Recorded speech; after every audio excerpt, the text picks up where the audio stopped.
Properties के बारे में।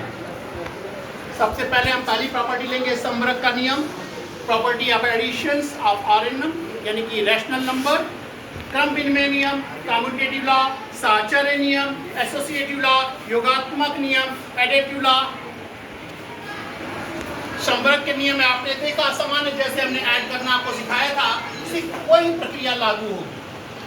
ठीक है, जोड़ने का तरीका होगा। मैंने अक्सर कहा है कि माइनस और प्लस एक साथ आ जाते हैं तो हम माइनस को लेते हैं, न कि प्लस को, यानी उसको हम प्लस के स्थान पे माइनस लिख लेते हैं।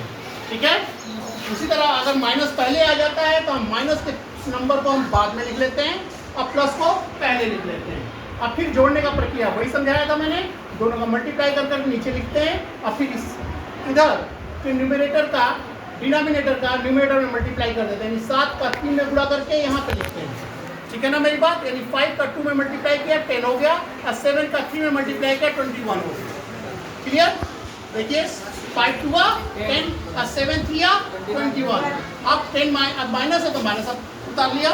अब 10 में से 21 को सब्ट्रैक्ट किया तो 11 आया, लेकिन 10 में से 21 तो घटेगा नहीं, इसलिए बड़ी संख्या के सामने के चिन्ह माइनस ले लिया। अब 21 में से 10 को घटा करके 11/25 कर, है ना, 35 कर दिया। अब यही आपका आंसर हो गया। ये हो गया समवर्ग का नियम। आगे आइए क्रम विनिमय नियम है, कम्यूटेटिव लॉ। क्रम विनिमय, क्रम के बदलने पर मान में कोई अंतर ना आए उसे क्रम विनिमय नियम कहते हैं। जैसे 2 + 5 = 7, उसी तरह अगर 5 + 2 यानी क्रम को बदल देते हैं, 2 के स्थान पे 5 और 5 के स्थान पे 2 लिखते हैं तो मान में कोई अंतर नहीं आएगा, यानी 5 + 2 = 7 आएगा। क्लियर है ना मेरी बात? आगे देखिए साहचर्य नियम, एसोसिएटिव लॉ। अगर 3 अंकों का योग, 3 अंकों के योग में 2 अंकों को जोड़ने के बाद तीसरी संख्या उसमें जोड़ी जाती है तो मान में अगर अंतर नहीं आता है तो उसे हम कम्यूटेटिव लॉ कहते हैं। जैसे 2 + 5 + 3 में हमने ब्रैकेट लगाया 5 + 3 के बीच में, तो 5 + 3 को पहले हम ऐड करेंगे और उसके बाद इसमें 2 ऐड करके 10 लाते हैं। 10 आ गया।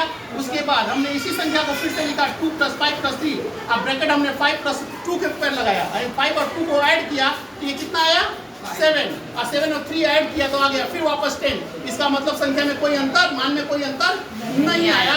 इसका मतलब ये साहचर्य का नियम है, है ना, योगात्मक नियम है ना, एडिटिव इनवर्स इसको बोलते हैं। एडिटिव इनवर्स, किसी भी संख्या का निगेटिव नंबर, किसी भी नंबर का, किसी भी पॉजिटिव नंबर का निगेटिव नंबर उस संख्या का योगात्मक इनवर्स कहलाता है। ठीक है, इन दोनों संख्याओं को जोड़ने पर मान 0 होना चाहिए। जैसे 5 - 5 = 0, यानी +5 और -5, तो -5 का इनवर्स क्या हुआ 5 और 5 का इनवर्स क्या हुआ -5। Very good. उसी तरह a/b का इनवर्स क्या हुआ -a/b, और -a/b का इनवर्स क्या हुआ a/b। Very good. नंबर 5 योगात्मक तत्समक।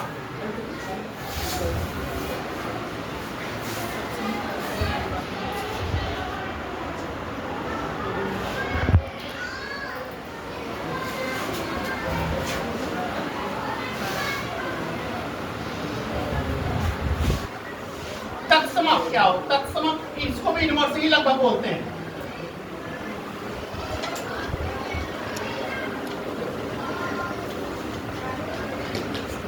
अब योगात्मक तत्समक क्या होता है? वह संख्या जिसे किसी भी संख्या में जोड़ने पर उसके मान में अंतर ना आए। आप सुनिएगा मेरी बात, यहाँ क्या कह रहे थे, संख्या को जोड़ने पर 0 हो जाए। अब हम क्या कह रहे हैं, किसी भी वह संख्या जिसे किसी संख्या में जोड़ने पर मान में अंतर ना आए उसे हम योगात्मक तत्समक कहते हैं। जैसा सामने सभी बच्चे को देखिए, फिर से देखिए यहाँ पे, जैसे 5 में क्या जोड़े कि आंसर 5 ही आ जाए। 5 बना 5, रश्मि 5 में ऐसा क्या जोड़ना है कि 5 ही आ जाए? 0। वेरी गुड, है ना, क्लियर। अब 5 में से ऐसा क्या घटाएं कि 5 आ जाए? तो 0 घटाने या जोड़ने पर मान में कोई भी अंतर नहीं आ रहा है, इसे हम योगात्मक तत्समक करेंगे। समझ में आ गया ना मेरी बात? वह संख्या जिसे किसी भी संख्या में जोड़ने पर मान में कोई भी अंतर नहीं आता है, no changes in the value, into the value, that is called the additional inverse, इसे भी हमें ठीक ना समझ में आ गया। बस वो लड़का जानता हूँ, वो जानता है अगर उसने गलती से मार खाया तो कितना घटाना है बेटा, 9/23 घटाना है। 9/23 को घटाइए, यही तो लिखा है ना। Subtract the rational number 2/23 to 7/23, है ना। 7/23 में से 9/23 को घटाना है, तो घटाइए, क्या लिखेंगे, 7/23 माइनस 9/23, 7/23 माइनस 9/23 को घटा दीजिए। घटाते समय यश ध्यान रखेंगे, कल आपकी डायरी आ जाए, बुक आ जाए और फॉर्म भर जाए, मेरे क्लास के बच्चों का भी काम हो जाए, ठीक है, ऐसे में ढिलाई नहीं होगी।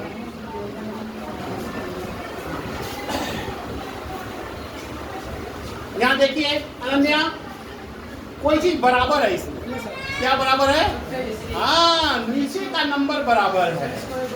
नीचे ऊपर मैं क्यों कहता हूँ, ये जो लाइन खींच जाती है इस लाइन के ऊपर, ऊपर हो गया है, लाइन के नीचे नीचे हो गया। समझ गया ना मेरी बात, ऐसे समझिए, थोड़ा सा जगह से बच्चा ठीक है। ये अंश हो गया, नीचे हर हो गया, तो हर बराबर है। अब ऐसे बोलेंगे, थोड़ा पढ़ाई लिखाई भाषा में, हर बराबर है, 23 दोनों बराबर है। जब हर बराबर होता है, सुजीत ध्यान से सुनिएगा, घटाते समय हर अगर बराबर हो तो हर को हूबहू ऐसे ही नीचे उतार लिया जाता है, लंबी लाइन खींचकर। लंबी लाइन खींचा, अब ये 23 नहीं, दोनों को जोड़ के 46 लिख देंगे, नहीं 23 तो 23 यहाँ भी लिख देंगे बिना सोचे। क्लियर? अब ऊपर वालों को हूबहू है, बाकी जो बचा सब उतार दीजिए।